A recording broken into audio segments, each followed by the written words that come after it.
Este é o podcast Araújo, que trará debates e reflexões sobre temas diversos dentro e fora do mundo jurídico. Eu sou a Rafaela Parra, sócia do Araújo Advogados e apresentadora deste podcast. Sejam muito bem-vindos.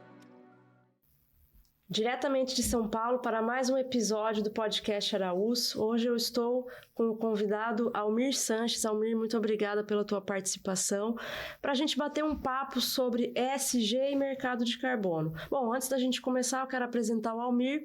O Almir é diretor jurídico de compliance da Carbonext, uma empresa especialista em preservação, em compensação, rastreabilidade do mercado de carbono. O Almir, além de diretor jurídico de compliance da Carbonext, foi procurador da República entre 2012 e 2022, também foi procurador da Fazenda Nacional entre 2006 e 2012 e é doutor e mestre em Filosofia e Teoria Geral pela USP. Muito obrigada pela sua participação, Almir. E eu já quero começar entrando direto ao ponto para a gente falar sobre o mercado de carbono e falar sobre o mercado de carbono no Brasil. E eu queria que você comentasse com a gente as similaridades e as diferenças entre o mercado voluntário e o mercado regulado. Hoje nós temos um mercado amplamente divulgado de forma voluntária no Brasil, onde nós temos o sistema offset para captação e gerenciamento desses recursos de crédito de carbono.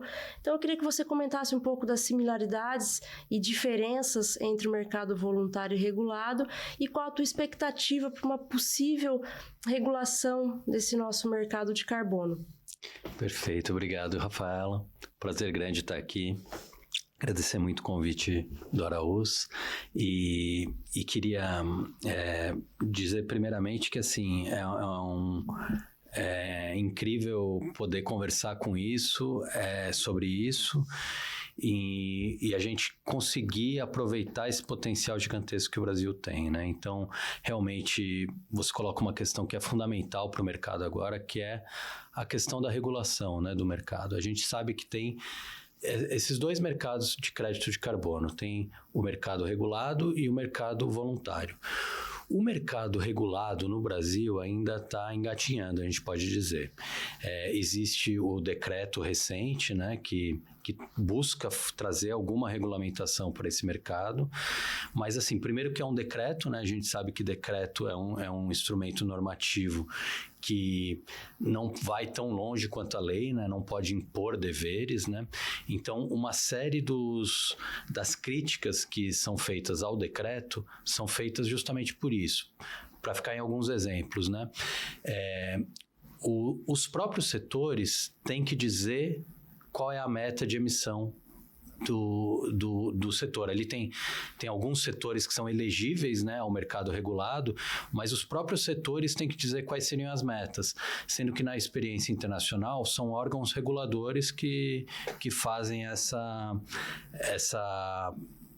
estimativa, né, e essa obrigação de qual seria a emissão possível em cada setor.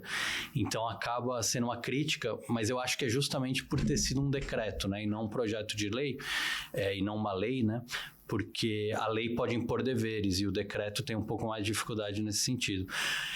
Eu vejo da seguinte maneira: o decreto, ele é uma tentativa primeira do Brasil sentir, né, como fazer essa regulação. Eu acho que realmente essa regulação tem que ser feita de uma maneira muito cuidadosa, porque ela não pode acabar também com o mercado voluntário. E dependendo da maneira como esse mercado regulado ou jurisdicionado, né, for feito, pode realmente afetar muito o mercado voluntário, inclusive a segurança jurídica de projetos que proprietários privados investiram grandes quantidades, muitas vezes para comprar terras, inclusive para fazer projetos, e são projetos de 30 anos, então realmente precisa de uma segurança jurídica nessa questão de como fica o mercado voluntário mesmo com o mercado regulado. Eu acho que aqui vale a pena dar um passo um pouquinho para trás para explicar cada um dos dois, né? Eu já saí falando logo do mercado regulado. Eles têm lógicas bastante diferentes. A lógica do mercado regulado, na experiência internacional, e quem está mais avançado nisso é a Europa, né?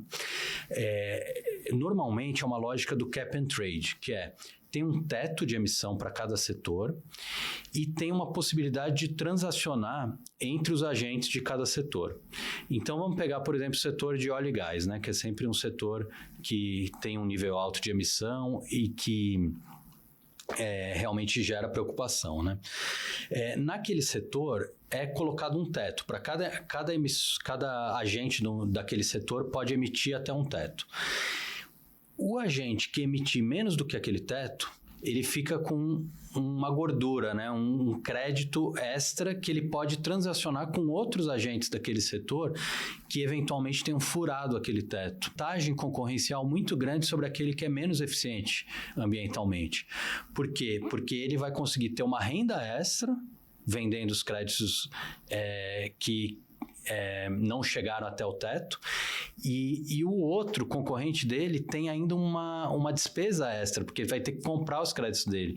Então isso gera uma lógica muito interessante de buscar uma concorrência na eficiência ambiental. Uma lógica de sanção premial. Exatamente. Então é muito interessante essa lógica do mercado regulado, do cap and trade.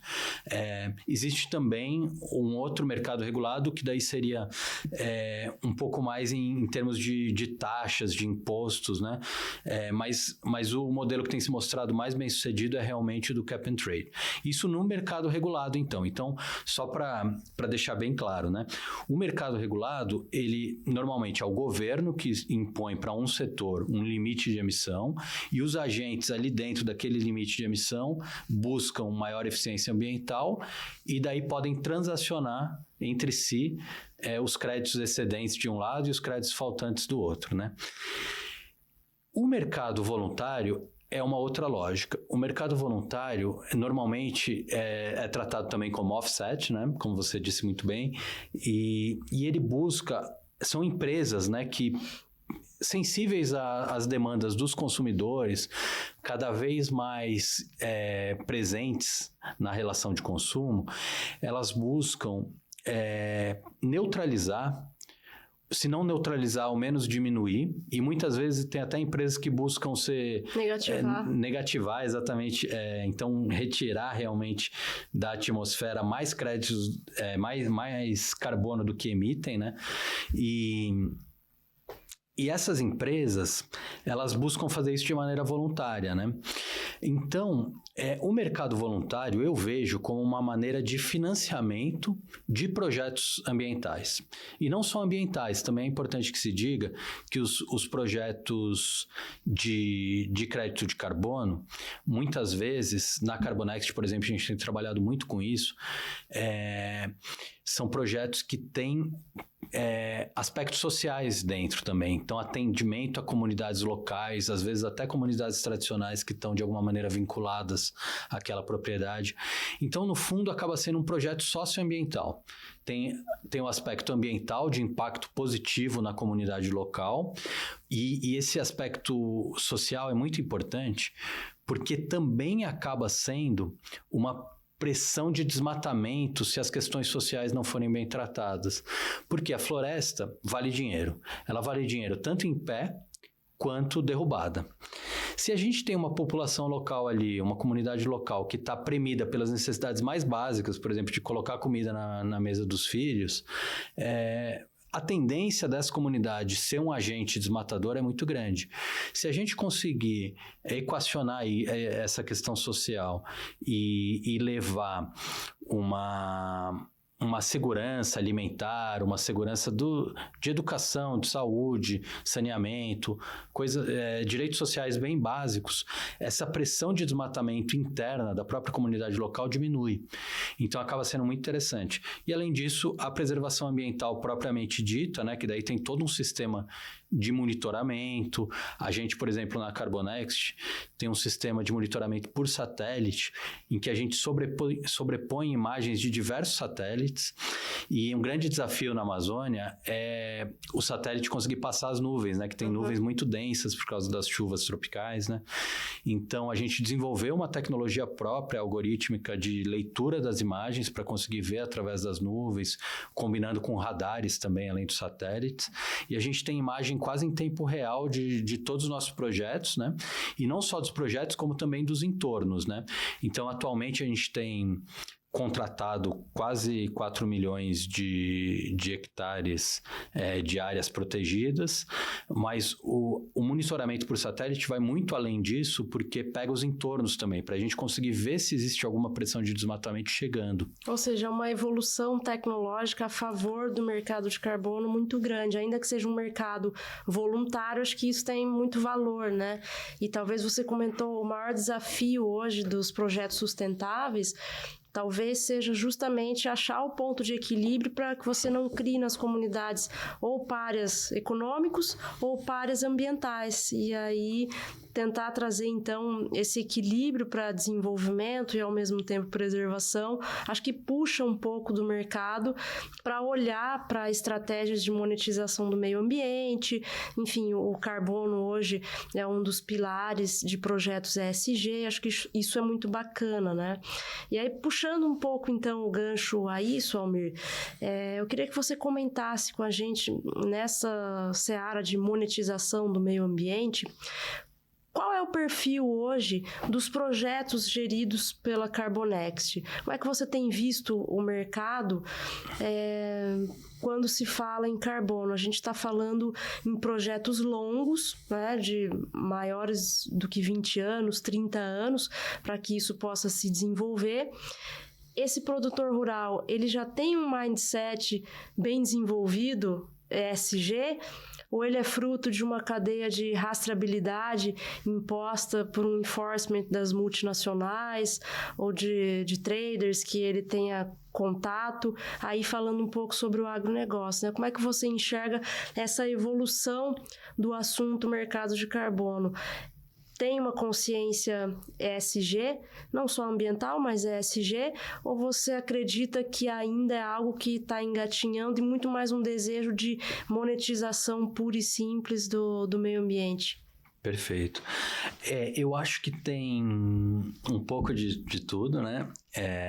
Eu vejo assim, o setor agropecuário brasileiro tem evoluído muito nessa mentalidade, né, nas últimas décadas aí, e eu acho que esse movimento começou um pouco por pressão internacional, inclusive, né, de exportação, e os grandes players do setor que são mais sensíveis, né, essa questão de exigências, certificações, uma série de realmente exigências internacionais de quem está importando, né, os produtos brasileiros, realmente trouxe um amadurecimento. E eu acho que esse amadurecimento, aos poucos, está se internalizando no setor. Então, eu acho que hoje em dia já começa a se criar realmente uma consciência ambiental, uma consciência de governança e social também no setor. É lógico que ainda é um trabalho que está sendo feito, ainda tem que ser melhor construído, né? Mas há essa tendência. E eu acho muito interessante o Brasil, a gente parar para pensar que o Brasil presta 2 enormes serviços para a humanidade, né? Porque, ao mesmo tempo, é um grande produtor agrícola e pecuário, né? Então, muitas vezes se fala no Brasil celeiro do mundo, né? Exato. Então, realmente, assim, a gente alimenta muitas vezes ao redor do mundo, não só no Brasil. 1 bilhão de pessoas no globo. Exatamente. É um número fantástico, né? 1/7, né, da população mundial é alimentada pelo Brasil. Então, isso eu acho que realmente tem que ser motivo de muito orgulho para o nosso país. Uma terra abençoada, né? Que, como já dizia, Pero vai de caminho, assim, se plantando tudo dá. E a gente tem, então, esse grande potencial agrícola que é muito bem desenvolvido. E a gente tem esse enorme potencial ambiental, né? De ser realmente, ter tudo para ser um líder na pauta ambiental, que hoje em dia é uma das pautas que mais comove e move o mundo, né? Então, a gente poderia dizer até que é um país ambidestro, né? Que pode tanto ter um desenvolvimento agropecuário muito grande, quanto também ambiental. E durante muito tempo, essas pautas foram tratadas como se fossem concorrentes e até excludentes entre si, né? Como se houvesse um choque muito grande entre elas. E hoje em dia, acho que a gente está chegando num momento de amadurecimento em que a gente percebe que não necessariamente precisam ser, e muito pelo contrário, né? Podem, inclusive, haver uma sinergia muito grande entre elas, né? Então, a gente está nesse momento, eu acho que a gente está começando a entender isso. É lógico que ainda existe um desafio muito grande nesse ponto, porque às vezes as pessoas não têm muito claro isso, como que o desmatamento emite gás carbônico, né? As pessoas pensam que assim, apenas a floresta deixa de reter o gás carbônico, mas é mais do que isso, né? Cada árvore na floresta é um estoque de gás carbônico que está ali no tronco, por exemplo, da árvore, e que se ele for decomposto de alguma maneira, claro que queimando é a maneira mais óbvia, né, que a gente pensa, mas mesmo decompondo naturalmente, ele gera uma emissão de gás carbônico muito grande. Então, assim, o Brasil tem um potencial enorme de ambiental, assim, mas a gente precisa pensar também que a gente tem uma responsabilidade muito grande, né, com relação a isso. Por isso que talvez um dos maiores desafios hoje para o mercado de carbono seja gerir, por exemplo, a questão de crimes ambientais e de desmatamentos ilegais, né, a gente poder separar o joio do trigo, realmente o que tem legalização para desmate, aquela área que já tem licenciamento ou que tem uma autorização no órgão ambiental e que pode explorar o teu potencial produtivo, né, daquelas que realmente estão operando de forma ilegal. Acho que isso é um dos desafios que nós enfrentamos hoje, né? Exatamente. Eu acho que na Carbonect nós temos encarado que a empresa e o setor como um todo tem um desafio duplo, né? Que de um lado é a preservação ambiental e de outro, para que essa preservação se dê com bases sólidas, né, de segurança realmente jurídica e que haja interesse dos investidores em realmente colocar dinheiro ali, sabendo que vai ficar em pé durante um longo tempo, como você mencionou muito bem, os projetos normalmente são para 30 anos, né? Para que haja essa segurança jurídica, a gente precisa mudar o ambiente de negócio na Amazônia. E daí uma série de desafios que você já tocou em alguns é a questão fundiária, né? Costuma dizer de maneira jocosa uma triste realidade no Brasil que a Amazônia, os imóveis são negociados por andar, né? Você compra um imóvel, possivelmente ali vai ter matrículas sobrepostas. Então, a questão da due diligence imobiliária é muito importante. Então, a gente tem esse enorme desafio de crime organizado na Amazônia, de insegurança fundiária, e são desafios totalmente ligados, porque, por exemplo, a gente vê onde o título fundiário é fraco, o crime organizado vê um espaço ali. Se tem dúvida de quem é o dono, ninguém vai defender com afinco que deveria defender. E daí os grileiros, os desmatadores já percebem que ali tem um ponto fraco e tentam seguir por aquele caminho. Se fossem numa propriedade que está mais estabelecida, mais estável, teriam mais dificuldade. Então tem aquela história do custo de oportunidade. Eles veem dois caminhos. Por aqui vai ser mais difícil, que tem um proprietário ali que vai estar disposto a defender a terra. Por aqui está uma confusão, ninguém sabe direito o que vai ser ali que o desmatador vai desempenhar sua atividade legal. Almir, eu tenho uma curiosidade, não sei se você pode comentar conosco, mas como é que acontece um projeto de carbono na prática? Então, eu sou uma proprietária rural com uma área pequena, eu posso fazer isso. A gente comentava há pouco sobre uma espécie de, entre aspas, securitização de carbono. Eu queria que você explicasse para nós como é que isso funciona. Eu tenho que ter uma área muito grande, ainda é um custo muito elevado, ou a gente pode fazer essa espécie de securitização? Perfeito. Então, Rafaela, é muito interessante essa questão, porque realmente para desenvolver um projeto de crédito de carbono, existe um custo inicial relativamente alto. Só para deixar claro, a empresa Carbonect, por exemplo, ela se incumbe desse custo inicial, então o proprietário, num primeiro momento, não precisa realizar nenhum gasto, né? É um gasto realmente da empresa e daí a gente trabalha normalmente num sistema de parceria, né? Com a maior parte dos créditos ficando para a terra, como a gente gosta de dizer, que é para o proprietário e também para ações sociais ali e de preservação da própria terra, e uma parte ficando para a empresa, né, para a própria estrutura da empresa. Que gerir custos, esse adiantamento todo. Hoje em dia a gente tem uma equipe técnica de mais de 70 engenheiros ambientais, florestais, então realmente tem ali uma estrutura toda para ser fomentada, né? E realmente, por ter esse custo inicial, existe uma certa necessidade de escala, né? De ter um terreno maior. Aí a gente fala algo em torno de 10 mil hectares, né? O que pra gente que está acostumado com a Amazônia é um terreno não tão grande, mas aqui no Sudeste, por exemplo, seria um terreno muito grande. Para ter uma ideia, cada hectare é aproximadamente um campo de futebol, né? Então seriam 10 mil campos de futebol. Porque os projetos eles podem existir em diferentes biomas, né? Não somente na Amazônia, mas Sim. A gente pode fazer um projeto no Pantanal, no Perfeito. Pampa, enfim. Aí é importante, só para...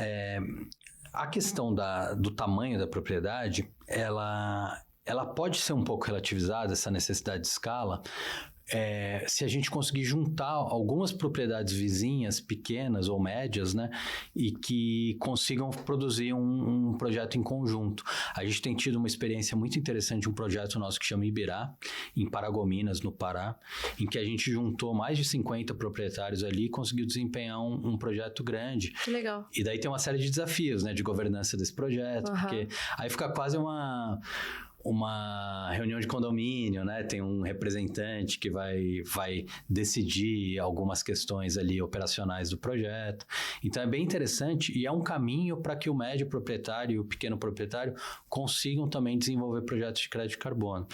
E aí, voltando à sua pergunta, realmente existem metodologias para diversos biomas, né? Não só para a Amazônia. Hoje em dia está mais adiantado... Está um pouco mais adiantada a metodologia na floresta amazônica. E isso por alguns motivos, né? Quando a gente vai fazer um projeto de crédito de carbono, tem alguns fatores que são levados em conta. A metodologia é bastante complexa, não é à toa que a gente tem tantos engenheiros lá trabalhando nisso, né? Mas tentando explicar a grosso modo, assim, até porque eu sou advogado, não entendo tanto da metodologia assim, mas... Dois grandes fatores são a pressão de desmatamento. Então, a gente tem que olhar ali na vizinhança, no entorno ali, e a gente pega imagens dos últimos 10 anos para fazer isso, como que tem evoluído o desmatamento, né? E daí, com base nisso, a gente consegue calcular como que evoluiria o desmatamento se o projeto de crédito de carbono não existisse. E daí a gente consegue calcular quanto que está deixando de ser emitido de gás carbônico na atmosfera por conta da existência do projeto. Só para a gente ter claro, um crédito de carbono é o equivalente a 1 tonelada de gás carbônico que deixa de ser emitido. Então, a gente consegue calcular quantas toneladas deixaram de ser emitidos e, com isso, quantos créditos de carbono gerou aquela propriedade em um ano. E, basicamente, existem duas formas de fazer essa preservação. Uma é o desmatamento não planejado. Então, aí é essa lógica que eu estava falando, de pega 10 anos para trás, como que foi o desmatamento não planejado, né? E ali se calcula para frente quanto que deixa de ser desmatado, né, e emitido de gás carbônico por conta do projeto. Uma outra forma é o desmatamento planejado, que é o que a gente chama de APD. Essa maneira de desmatamento planejado é para aquele proprietário que já tem uma licença de desmatamento, por exemplo, 20%, né, na Amazônia, tirando ali a reserva legal, e ele já tem autorização de um órgão estadual, por exemplo, para desmatar aquela área. E a gente consegue convencer ele, colocando qual ganho financeiro que ele teria, de não desmatar aquela área e realmente preservar.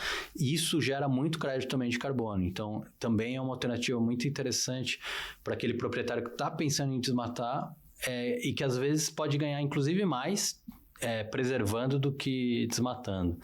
Então, acaba sendo um ganho interessante. Isso tudo na floresta amazônica, né?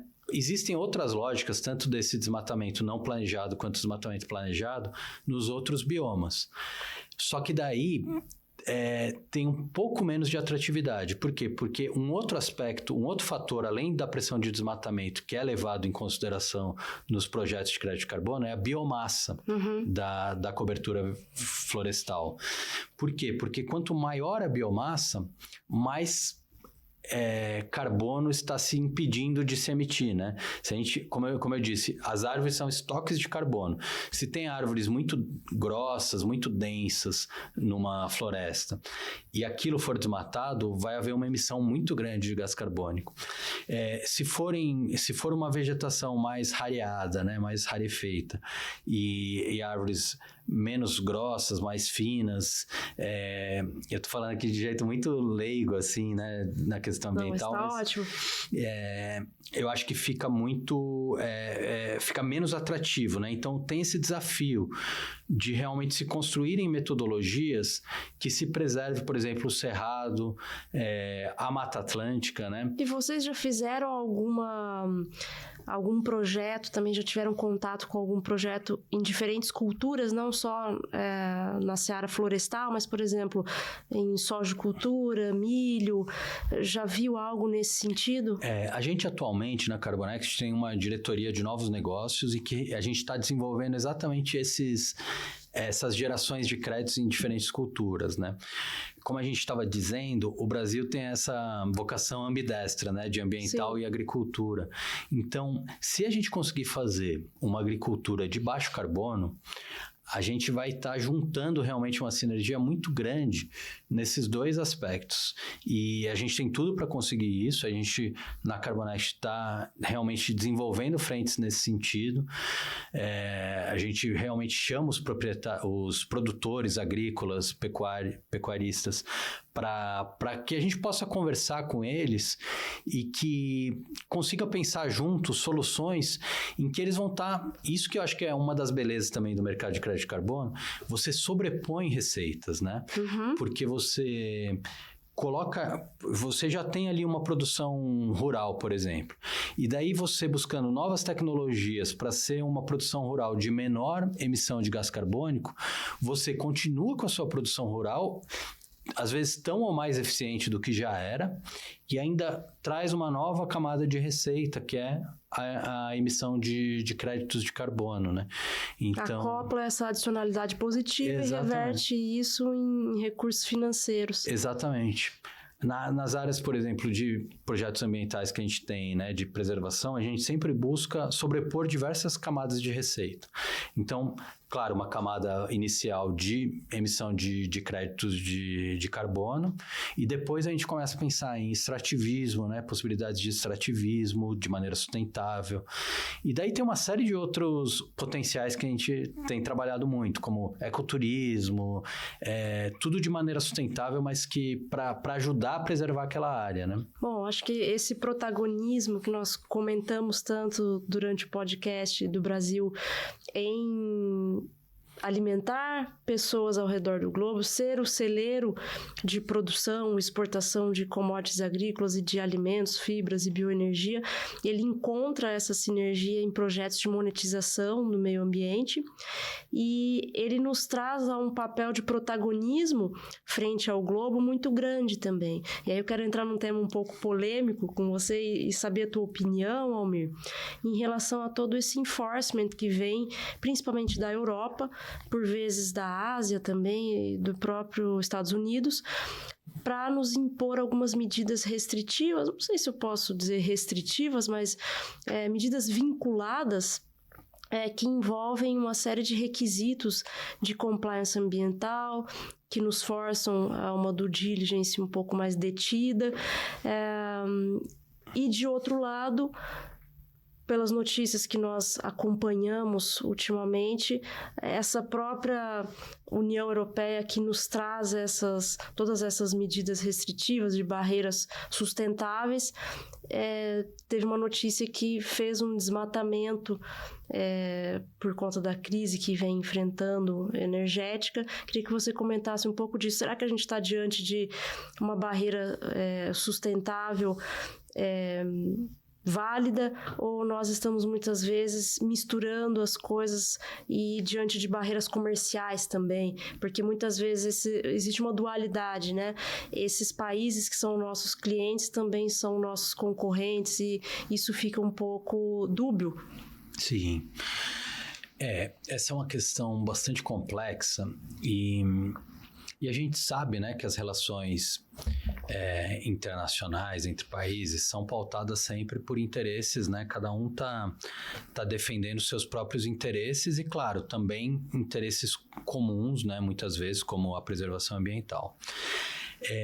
O que eu vejo é que o Brasil, dado que existe essa questão dos países na arena internacional, cada um defender seus interesses, o Brasil não pode se colocar em uma posição de fragilidade, de vulnerabilidade, ainda mais em um cenário, em um setor em que o Brasil tem que ter um papel de liderança, como é o setor ambiental. E no fundo é isso, assim, o Brasil tem um grande poder, que é uma natureza fantástica, e a gente tem grandes responsabilidades também com base nisso. Então, assim, tentando responder um pouco mais diretamente a sua pergunta, eu acho que o Brasil não pode se colocar em uma situação de vulnerabilidade. Para isso, nós temos que fazer o dever de casa na questão ambiental. E junto com isso, claro, no setor agrícola e pecuário, né? Então, a gente precisa conseguir realmente alinhar os interesses do setor ambiental e setor agropecuário, e a gente precisa conseguir desenvolver isso de uma maneira de excelência, para a gente não se colocar nessa situação de vulnerabilidade. Agora, com relação às cobranças que vêm sendo feitas, eu acho que, assim, por mais que tenham interesses também particulares de cada país por trás dessas cobranças, no fundo elas são cobranças válidas, né, de um interesse comum da humanidade. E, assim, quem para estudar um pouco a questão das mudanças climáticas, da importância disso e da urgência dessa pauta, realmente entende que, assim, a gente não tem tempo a perder, a gente precisa de uma reversão imediata dessa tendência de aquecimento global. E talvez a briga seja, devemos ter regras iguais para todos, exatamente, né? E não uma balança que pende mais para um lado ou para outro. Exatamente. Agora, a Europa, claro que agora com a crise da guerra da Rússia e da Ucrânia, né, está passando por um desafio maior, especialmente na questão energética, né, que muito do gás, né, vem realmente da Rússia e está tendo esse desafio de está tendo represálias, e com isso acaba ativando muitas fontes mais emissoras ainda do que o gás, né, natural, que seria, por exemplo, o carvão, né? E com isso até às vezes acaba acontecendo o desmatamento ali das florestas deles. Agora, assim, sendo muito sincero, a Europa, quando a gente coloca em perspectiva com o resto do mundo, a Europa está muito avançada nessa pauta de preservação ambiental. É claro que, assim, a gente tem que pensar também que tem a curva de crescimento de cada um dos países, a curva de crescimento econômico e de desenvolvimento, então acaba sendo um pouco injusto países mais desenvolvidos imporem pautas que eles já tiveram a curva de crescimento deles, eles impõem agora para países em desenvolvimento. Então, tem essa questão. Agora, por um lado, voltando um pouco na questão do mercado voluntário de crédito de carbono, o que a gente vê na prática? Boa parte dos nossos clientes que compram crédito de carbono são empresas multinacionais, muitas vezes europeias. Acho que mais de metade dos nossos créditos de carbono são vendidos para empresas europeias. Tá. E como eu estava dizendo, eu vejo um projeto de crédito de carbono como um projeto socioambiental que é financiado por uma empresa que sentiu a necessidade nos seus consumidores de fazer esse financiamento, né? Então, no fundo, o que está acontecendo? Empresas europeias, muitas vezes de consumidores europeus, estão financiando projetos socioambientais no Brasil, de preservação ambiental e de propagação de benefícios sociais também, né? Isso acaba sendo muito positivo, né? Porque é um dinheiro europeu, do consumidor europeu, que está sendo investido no Brasil para a preservação ambiental. Então, assim, de alguma maneira, eles não estão só cobrando, eles também estão investindo no Brasil, né? Então, eu acho que, assim, claro que vai ter alguns atritos, a gente precisa aparar as arestas dessa situação, mas eu acho que o importante mesmo é a gente focar no interesse comum de preservação ambiental e na pauta urgente, né, que é realmente reverter essa questão do aquecimento global. E o mercado de carbono pode ser, então, um indutor desse bom comportamento. Eu acho que pode ser um protagonista, então, nas respostas dos cisnes verdes, para que nós possamos, então, trazer ações concretas para enfrentar todas essas adversidades. E essas ações concretas não significam apenas manter o meio ambiente incólume, mas trazer possibilidades de desenvolvimento econômico, principalmente de progresso social, com justiça ambiental para todos, né? Perfeito. E aí, falando um pouco disso, qual que é a tua expectativa, Almir, para a realização da COP27, que vai acontecer no Egito? O Egito que também tem algumas iniciativas, boas iniciativas, quando o assunto é sustentabilidade, agricultura sustentável. O que você imagina que vai acontecer na COP, principalmente relacionado ao mercado de carbono? Será que a gente vai conseguir destravar esse mercado regulado e principalmente essa transação entre os países? A expectativa é muito grande para a COP27. Foram feitos muitos avanços na COP26, muitos pontos estratégicos foram ali decididos, e agora na COP27 a expectativa é de se começar a descer um pouco mais em detalhes, né? É como se na COP26 tivesse decidido o que devemos fazer e na COP27 vamos decidir como fazer, né? Então, realmente descer em detalhes, de especificar um pouco mais como que vai funcionar o mercado e alguns aspectos realmente que precisamos avançar. A expectativa é muito grande, a gente vê que existe um apetite muito grande, inclusive de setores financeiros, produtivos, em entender o potencial desse mercado, né? E aí eu acho que é muito importante, ainda complementando um pouco a sua pergunta anterior, a gente, ao invés de ter uma postura defensiva com relação a essa pauta ambiental, a gente, como país, tem uma postura realmente ofensiva no sentido de entender que existe um leque de oportunidades gigante, né, para o Brasil. Uma postura prospectiva. Prospectiva, exatamente. Por quê? Porque se a gente pega, por exemplo, algumas estimativas, né, tem uma série de estimativas, a Câmara Internacional de Comércio, por exemplo, fez uma estimativa de que até 2030 o mercado de crédito de carbono no Brasil pode envolver 100 bilhões de reais. Então, assim, é realmente um mercado... significativo. Um número muito significativo e que, no fundo, como a gente vinha dizendo, é investimento externo no país, né, no Brasil. 100 bilhões hoje é o valor das nossas exportações de commodities agrícolas, né? Então, é muito relevante. É muito alto. Né? Então, a gente realmente tem esse potencial gigantesco.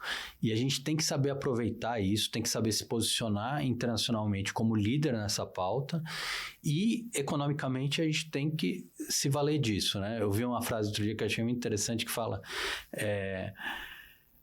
O Brasil está para o mercado de carbono como a Arábia Saudita está para o petróleo, né? Então, a gente tem esse potencial. E a gente, por incrível que pareça, ainda não tem um mercado regulado, assim, né? Estamos começando nesse sentido, houve um esforço nesse sentido, mas precisamos realmente aprovar uma lei e também que seja cuidadosa essa regulação, né? Que ao se fazer uma regulação desastrosa, no afã de se fazer algo, se destrua algo que já vem sendo feito, né? Uhum. Então, acho que temos esses desafios, esses cuidados que temos que tomar, mas as perspectivas para o Brasil assim, são muito boas. A gente tem que aproveitar esse potencial natural que a gente tem e temos tudo para sair muito maior, né, dessa crise climática do que entramos, né? Ótimo. Almir, eu queria te agradecer demais pelo nosso bate-papo, dizer que foi um prazer, eu espero recebê-lo mais vezes para que a gente possa desenrolar outras conversas sobre ESG, sobre responsabilidade social, sobre o próprio mercado de carbono. Quem sabe depois da COP não voltemos a nos reunir para falar sobre um possível mercado regulado. Você é sempre bem-vindo para que a gente possa tratar sobre temas de mudanças climáticas, temas ambientais. Foi um prazer e a você que nos acompanhou, até a próxima. Este foi um episódio do podcast Araújo Advogados. As opiniões dos convidados não refletem necessariamente as do escritório. Acompanhe-nos em nossas redes sociais.